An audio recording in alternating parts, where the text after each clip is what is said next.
Tiger squad. یہ نام دنیا کی نظروں میں اس وقت آیا جب امریکی اخبار واشنگٹن پوسٹ میں کام کرنے والے مشہور صحافی جمال خشوگی کا استنبول میں سعودی قونصلیٹ میں بے دردی سے قتل کیا گیا۔ جمال خشوگی سعودی شہری تھے۔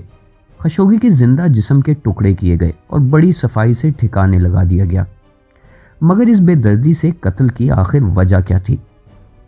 اصل میں خشوگی کا جرم صرف اتنا تھا کہ وہ بطور سعودی شہری اور ایک صحافی محمد بن سلمان کی پالیسیوں پر تنقید کیا کرتے تھے۔ زندہ انسان کے ٹکڑے کر کے قتل کرنے کا یہ مشن مبینہ طور پر ٹائیگر اسکواڈ نے سر انجام دیا۔ ٹائیگر اسکواڈ اصل میں ایک ہٹ ٹیم یا قاتل ٹیم ہے جو براہ راست سعودی کراؤن پرنس محمد بن سلمان کی رہنمائی، منشا اور احکامات کے مطابق کام کرتی ہے۔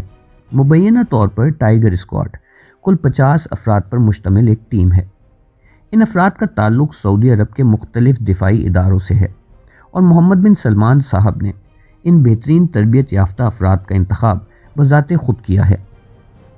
یہ 50 افراد صلاحیات کے اعتبار سے مختلف ہیں اور مہارت میں بھی ایک دوسرے سے جدا ہیں، مگر ان سب میں ایک بات مشترک ہے، یہ محمد بن سلمان پر اندھا اعتماد کرتے ہیں، بلکہ یوں کہیں کہ انہیں پوچھتے ہیں تو غلط نہ ہوگا۔ بنیادی طور پر ٹائیگر اسکواڈ کا مقصد ایک ہی تھا، اور وہ یہ کہ ایسے تمام افراد کا ہمیشہ کے لیے خاتمہ کر دیا جائے جو سعودی بادشاہت کی پالیسیوں کے خلاف آواز اٹھاتے ہیں۔ ایسے تمام افراد کو ٹھکانے لگانے کے لیے ٹائیگر اسکواڈ ایسے طریقوں میں مہارت رکھتا ہے جس سے ایسا محسوس ہو کہ یہ افراد قتل نہیں بلکہ کسی حادثے کا شکار ہوئے ہیں۔ قتل کے شواہد اس طرح سے صاف کیے جائیں کہ باہر کی دنیا یا میڈیا کو قتل کا شک تک نہ گزرے، یعنی سانپ بھی مر جائے اور لاٹھی بھی نہ ٹوٹے۔ اس مہارت کے حوالے سے دیکھا جائے تو جمال خشوگی کا قتل اس ٹیم کا ایک ناکام مشن تھا، جہاں آج تک یہ معلوم نہیں ہو سکا کہ جمال خشوگی کے جسم کے ٹکڑے زمین نگل گئی یا آسمان کھا گیا۔ البتہ قتل کی خبر باہر کی دنیا تک ضرور پہنچ گئی۔ امریکی اخبار نیو یارک ٹائمز کے مطابق 2017 سے جمال خشوگی کے قتل تک ٹائیگر اسکواڈ 1 درجن سے زیادہ لوگوں کے قتل میں ملوث رہا ہے۔ محمد بن سلمان براہ راست قتل کے احکامات صادر کرنے میں ملوث رہے ہیں۔ کچھ صحافیوں کا کہنا ہے کہ اس ٹیم کے بہت سے افراد نے اپنے مشن سر انجام دینے کے لیے امریکہ سے خاص ٹریننگ حاصل کی ہے۔ دوسرے لفظوں میں ممکن ہے کہ امریکہ بھی محمد بن سلمان کی اس حوالے سے مدد کرتا رہا ہے۔ سوال یہ پیدا ہوتا ہے کہ آخر امریکہ کو اس میں کیا فائدہ ہے؟ تو جواب ہے پیسہ۔ $450 billion worth of things ordered from a very rich country, Saudi Arabia. If I say we're going to cut it off, they will get the equipment, military equipment and other things from Russia and China. سعودی عرب امریکی اسلحے کا سب سے بڑا خریدار ہے۔ ویسے تو رپورٹوں کے مطابق سعودی عرب اپنے دفاع پر خرچ کرنے والا دنیا کا 6واں بڑا ملک ہے، مگر کچھ رپورٹوں کے حوالے سے سعودی عرب اپنے دفاع پر روس سے بھی زیادہ خرچ کر رہا ہے اور امریکہ اور چین کے بعد 3واں بڑا ملک ہے۔ یہ الگ بات ہے کہ امریکہ سے خریدے گئے زیادہ تر جدید اسلحے کو زنگ لگ رہا ہے، کیونکہ ماہرین کے مطابق سعودی افواج کو یہ اسلحہ استعمال کرنے کی ٹریننگ ہی نہیں۔ دنیا میں سب سے زیادہ منافع اسلحہ بیچنے کے کاروبار میں ہے اور امریکہ اپنے اس منافع بخش خریدار کو ناراض نہیں کرنا چاہتا۔ اس لیے سعودی حکمرانوں اور بادشاہوں کے لیے امریکہ کا رویہ نرم ہے، کیونکہ پیسے سے کچھ بھی خریدا جا سکتا ہے۔ صحافیوں کے بقول ٹائیگر اسکواڈ کا ایک ہی مقصد ہے، سعودی بادشاہت پر تنقید کرنے والے افراد کو اس طرح قتل کرنا کہ وہ کوئی حادثہ ہی تصور ہو۔ ایسے افراد کو گرفتار کرنا مسائل کا باعث بنتا ہے، کیونکہ گرفتار کرنے سے فوری طور پر دوسرے ممالک، صحافتی تنظیموں اور ہیومن رائٹس آرگنائزیشنز کی طرف سے سعودی حکمرانوں کو شدید پریشر کا سامنا کرنا پڑتا ہے۔ اس لیے ٹائیگر اسکواڈ ایسے افراد کو سیدھا راستے سے ہی ہٹا دیتا ہے۔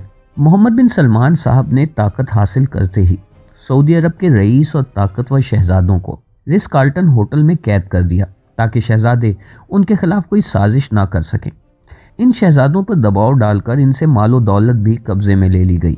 یہی وہ موقع تھا جب محمد بن سلمان کے احکامات پر ٹائیگر اسکواڈ نے اپنی پہلی کامیاب کارروائی کی۔ یہ نومبر 2017 کے ابتدائی دن تھے جب کامیابی کے ساتھ شہزادہ منصور بن مکرن کو نشانہ بنایا گیا۔ شہزادہ منصور محمد بن سلمان کے شدید مخالف تھے اور منصور کو محمد بن سلمان کے منصوبوں کا علم ہو چکا تھا۔ اپنے آپ کو بے بس جانتے ہوئے شہزادہ منصور نے ملک سے فرار ہونے کا فیصلہ کر لیا۔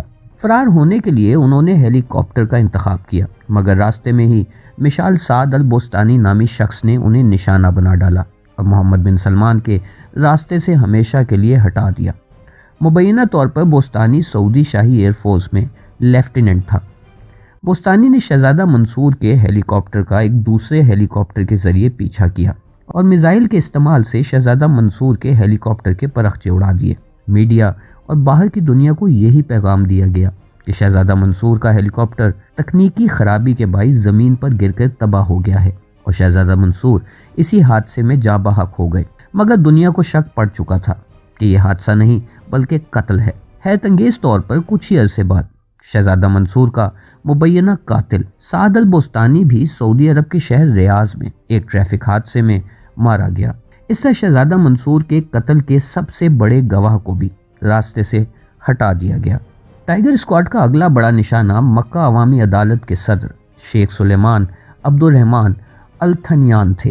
شیخ سلیمان محمد بن سلمان کی پالیسیوں کے شدید ناقد تھے اور باز بھی نہیں آ رہے تھے۔ خاص طور پر محمد بن سلمان کے ویژن 2030 کی پالیسیوں کو شیخ آڑے ہاتھوں لیتے تھے، مگر ٹائیگر اسکواڈ نے یہ مسئلہ بھی حل کر دیا۔ جب شیخ سلیمان اپنے روٹین میڈیکل چیک اپ کے لیے ہسپتال گئے اور ٹائیگر اسکواڈ سے تعلق رکھنے والے ایک ایجنٹ نے ڈاکٹر کا روپ دھار کر شیخ سلیمان کو ایک زہریلا انجیکشن لگا دیا اور ان کی آواز کو بھی ہمیشہ کے لیے صفحہ ہستی سے مٹا دیا گیا۔ ماہرین کے مطابق اپنے ناقدین اور دشمنوں کو راستے سے ہٹانے کے لیے اور شواہد کو صاف کرنے کے لیے ایسے سوفسٹیکیٹڈ طریقے اسرائیلی استعمال کرتے رہے ہیں۔ سعودی عرب اور اسرائیل کے تعلقات میں تیزی سے قربت دیکھتے ہوئے یہ کہنا بعید از قیاس نہیں کہ ٹائیگر اسکواڈ کسی حد تک اسرائیل سے بھی مدد لیتا ہے۔ ٹائیگر اسکواڈ کی تمام تر جدید مہارت کے باوجود یہ ماہر ٹیم 2 دفعہ اپنا ٹارگٹ حاصل کرنے میں ناکام بھی رہی۔ پہلی ناکامی ایک سعودی ناقد اور صحافی جمال خشوگی کے قریبی دوست عمر عبدالعزیز کو قتل کرنے کے پلان کی ناکامی تھی۔ عمر عبدالعزیز کو راستے سے ہٹانے کے لیے وہی طریقہ کار استعمال ہونا تھا جو کہ بعد میں جمال خشوگی کو قتل کرنے کے لیے استعمال کیا گیا۔ اس طریقہ کار میں مقتول کو کسی بہانے سے کسی ایسی جگہ بلایا جاتا ہے جہاں ٹائیگر اسکواڈ کے ٹرینڈ قاتل اور قتل کا ثبوت مٹانے کے لیے ٹائیگر اسکواڈ کے فورینزک ماہرین پہلے ہی سے موجود ہوتے ہیں۔ مقتول کے اس جگہ پہنچتے ہی بڑی صفائی سے کام تکمیل تک پہنچایا جاتا ہے۔ بعد میں ٹائیگر اسکواڈ کے ایجنٹ اس طرح غائب ہو جاتے ہیں جیسے گدھے کے سر سے سینگ۔ بقول عمر عبدالعزیز، ٹائیگر اسکواڈ کے بہت سے ایجنٹ مختلف قسم کی لالچ دے کر انہیں کینیڈا کی سعودی قونصلیٹ میں بلاتے رہے، مگر انہوں نے جانے سے ہمیشہ صاف انکار کر دیا، ورنہ شاید ان کے جسم کے بھی اتنے ہی ٹکڑے ہوتے جتنے جمال خشوگی کے۔ یہ ٹائیگر اسکواڈ کا پہلا ناکام مشن تھا۔ ناکامی کے بعد ٹائیگر اسکواڈ نے عمر عبدالعزیز کے 2 بھائیوں اور کئی دوستوں کو خاموشی سے اغوا کیا اور تشدد کا نشانہ بنایا۔ ٹائیگر اسکواڈ کو دوسری ناکامی اس وقت ہوئی جب وہ سعودی انٹیلیجنس کے ایک سابقہ سینئر عہدیدار سعد الجبری کو راستے سے ہٹانے میں ناکام ہو گئی۔ اس وقت کینیڈا میں مقیم سعد الجبری نے 6 اگست 2020 کو امریکہ کی ایک عدالت میں 106 صفحوں پر مشتمل ایک مقدمہ دائر کیا ہے جس میں بتایا گیا ہے کہ ان کو قتل کرنے کی کوشش کی گئی، مگر ٹائیگر اسکواڈ کو اس لیے ناکامی کا سامنا کرنا پڑا جب کینیڈا کے ایئرپورٹ پر ٹائیگر اسکواڈز کے کچھ ایجنٹس کو مشکوک افراد قرار دیتے ہوئے ملک میں داخل ہونے کی اجازت نہیں دی گئی۔ مشکوک اس لیے کیونکہ ان کے پاس کچھ عجیب و غریب آلات موجود تھے۔ ناکامی کے بعد ٹائیگر اسکواڈ نے سعد الجبری کے 2 بچوں کو اغوا کر کے تشدد کیا، اور وہ بچے کہاں ہیں، زندہ ہیں یا مردہ، آج تک کسی کو علم نہیں۔ بقول سعد الجبری، محمد بن سلمان ایک ظالم اور احمق انسان ہیں اور وہ طاقت کے حصول کے لیے کسی بھی حد تک جا سکتے ہیں۔